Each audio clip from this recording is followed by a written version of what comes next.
நிறைய பேர் நீங்கள் நினைப்பீங்க வாழ்க்கை உங்களை ஏமாத்திட்ட மாதிரி, அதாவது உங்களை சுற்றி இருக்கவங்க, சமூகம் எல்லாமே நம்மளை ஏமாத்திருச்சு, எனக்கு கொடுக்க வேண்டிய ரைட் டியூ எனக்கு கொடுக்கப்படலை, என் உழைப்பு, என்னுடைய தியாகம், என்னுடைய பங்களிப்பு இதுக்கு தேவையானது என் வேலையிலையோ என் தொழிலையோ இல்லை என்னுடைய குடும்பத்திலேயோ என் தனிப்பட்ட வாழ்க்கையிலையோ எனக்கு கிடைக்கப்படலை. எத்தனை பேர் அந்த மாதிரி நினைக்கிறீங்க? உண்மையில தெரிஞ்சுக்கோங்க, அப்போ உங்க வாழ்க்கை நீங்க பிரபஞ்சத்தோடு ஒரு போராகத்தான் நடத்துகிறீர்கள்.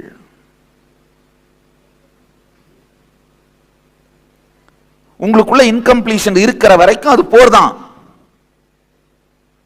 உங்களுக்குள்ள கம்ப்ளீஷன் இருந்தாங்கய்யா, உங்களுக்குள்ள கம்ப்ளீஷனோட இருந்தீங்கன்னா எவனாலையும் உங்களை அசைக்க முடியாதுங்கய்யா. உண்மையிலேயே சொல்றேன், அனுபவத்திலிருந்து சொல்றேன்.